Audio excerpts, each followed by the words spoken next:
neutral. And so what about the technology of the self? You know, if you look at some of the ideas that Foucault presents about how if one is essentially feeling and understanding that they're being surveilled, then the internal mechanisms kick into gear, if you will, a little more actively or not. I mean, Well, if you know you're under surveillance, you change your behavior. I mean, look, I've been back in the 60s and on. I was involved in direct resistance with various resistance groups, and we all assumed we were under surveillance. There are infiltrators in the groups. Telephones are probably being tapped. So just take it for granted, and it was usually correct. And so if we had to do anything sensitive, I won't talk about it, but there were things that were sensitive, then we would only meet in affinity groups. You'd go off somewhere and talk to your friends, but never do it in a general group. Sure. Never do it over the telephone. Okay, those are ways of reacting to a criminal state. True, true. And I guess one must assume that as soon as the technology is available, it would be irresponsible of any government not to use the technology. I don't think so. A government shouldn't use them, but they're going to. And of course, remember, we're talking about a very free society. So it's not like Egypt under Mubarak, say, where you're going to end up in a torture chamber. But even in a free society like this one, there's plenty of illegal criminal surveillance by state authorities. I mean, it is actually criminal, but they do it anyway.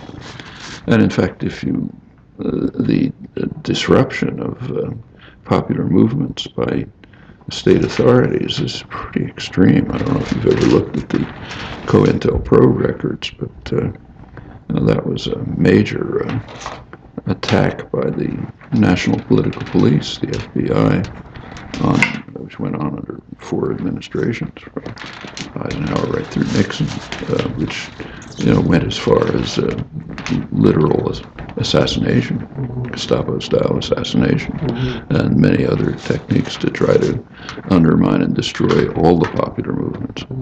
And now you get the flip side where, these hacktivists are sending things to WikiLeaks, and WikiLeaks is now doing reverse spying on all of these clandestine groups and publishing it. I mean, what's the effect of that? The effect of it has been, I think, generally quite positive. I mean, there's every reason why the population should know what their elected representatives are up to. They don't like it, of course, but you can imagine cases where some things should be kept secret. So, for example, when Dan Ellsberg released the Pentagon Papers, he withheld one volume, the volume on negotiations. There were ongoing negotiations, so he withheld that volume. When it actually, I saw it because I didn't think there was anything important in it. Anyway, when it came out later, it turned out that it could just as well have been released. There were things in it which were embarrassing to leadership, but nothing that affected ongoing negotiations. However, you can imagine, I think his judgment was nevertheless good. It was sensible to withhold things that might have immediate policy implications of some significance. And I think the same kinds of questions arise with WikiLeaks and are probably being dealt with. For example, as far as I know, they haven't released names of people who would be in sensitive positions, let's say, subject to assassination. Yeah, truthfully. And I guess then the question would be, is the response from the public who are now seeing these images and documents and so on, is it because it's a mediated experience, their viewpoint? They're not in the war zone, they're not in the ghettos, they're not in these experiences. You're talking about the Iraq leaks. No, I'm talking, obviously Iraq leaks, but for the most part, in general, a lot of the leaks about the war, yeah, exactly. And so we get these images and we get these mediated, experiences of it. Is that enough to mobilize our intentions, to do something good about it? Have a look and see. Actually, I think the most I don't think there's very much in WikiLeaks that exposes things that we didn't more or less know about. I mean, sort of more detail, more insight, but nothing that I've seen that's really dramatic. But I don't, and I think the things that are revealing have been not barely discussed. So, for example, most people don't even know about this, but there was a military coup in Honduras in 2009, and after some dilly-dallying, the Obama administration finally ended up effectively supporting it, and it was one of the very few countries to do so. The Latin Americans were strongly opposed, even Europe was. There are interesting WikiLeaks documents about that. It turns out that the American embassy in Honduras had investigated the government here wouldn't call it a coup, but the embassy investigated it and sent back to Washington a detailed analysis showing that it's illegal and unconstitutional. So it's a military coup, and giving the reasons, but that was just disregarded. Okay, that's interesting. It's interesting to know that the Obama administration supports a military coup, even when they know that it's illegal and unconstitutional, and have the details about it. There's maybe the most explosive information, which isn't entirely new, but nevertheless interesting, has to do with Pakistan.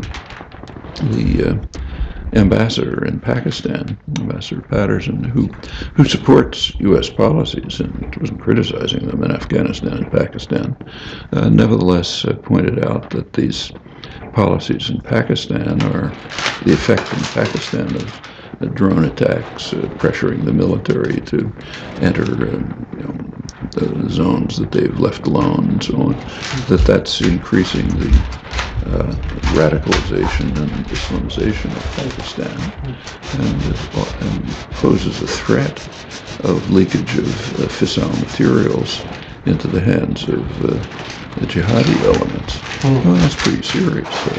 A nuclear weapon exploding in New York wouldn't be a lot of fun. No.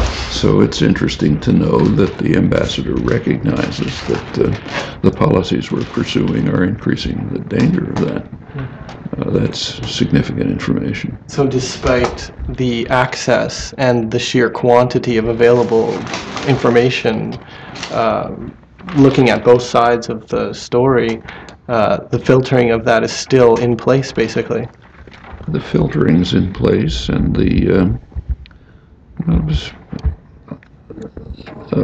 one of the most interesting, the WikiLeaks exposures that received the most attention, the big headlines and so on, was the conclusion that the Arab states support U.S. policy on Iran.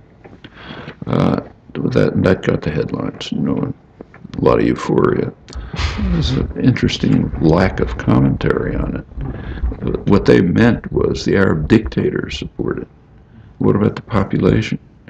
Well, we have good information about popular attitudes because they're extensively polled by Western polling agencies. That has never been reported. The Arab population think that Iran is a threat. Overwhelmingly, they think the U.S. and Israel are the threats. And in fact, the majority in Egypt, the large majority, think that the region would be better off if Iran had nuclear weapons. Well, the reaction to the WikiLeaks exposure tells us something about the intellectual culture here. What it means is, if the dictators support us, everything's fine, even if the population's overwhelmingly opposed. Okay, we learn something about U.S. Moral and intellectual culture. Democracy is fine as long as it doesn't work. And as long as the dictators support us, we don't care what the people think. All right. Professor Chomsky, thank you so much for your time. It was awesome talking to you. Thank you.